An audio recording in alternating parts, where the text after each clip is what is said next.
Sawa ka na rin ba sa paulit-ulit na luto ng manok? Puro afritada at adobo lang ba ang alam mo? Well, for today's video, magluluto naman tayo ng creamy chicken with mushrooms. Meron tayo ditong 3/4 kilo ng manok at kahit atong parts ay pwede nyo gamitin. Season lang natin to ng asin, black pepper,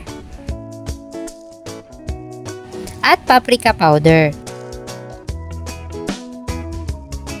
Then haluin natin mabuti para manuot yung seasonings dun sa manok.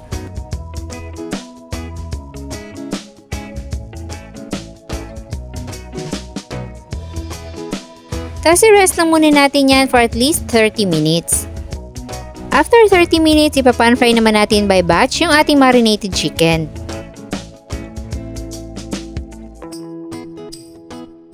At kapag nag-brown na dito sa ilalim, i-flip naman natin sa kabilang side.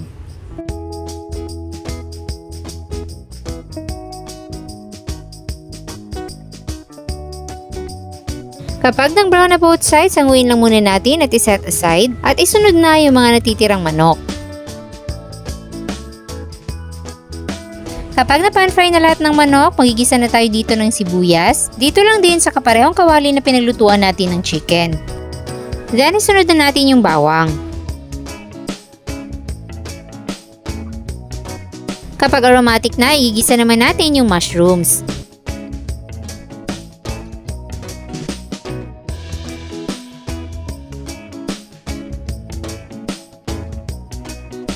After magisa, ihahalo naman natin yung na-pan-fry nating mga manok.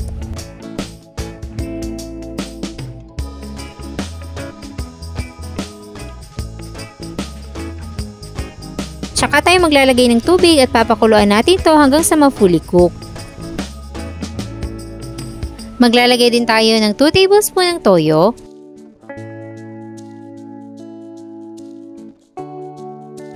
Then, simmer lang natin to for 7 to 8 minutes.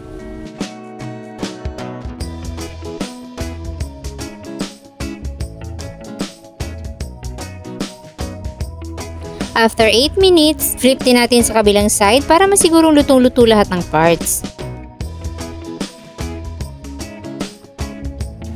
Then, simmer for another 2 minutes tsaka tayo maglalagay ng all-purpose cream.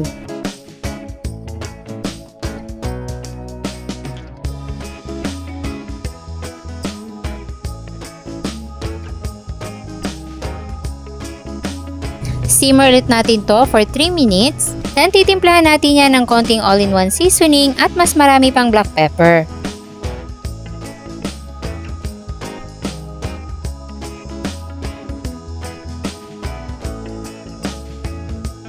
At para naman mas maging colorful, pwede tayong maglagay dyan ng parsley or green onions.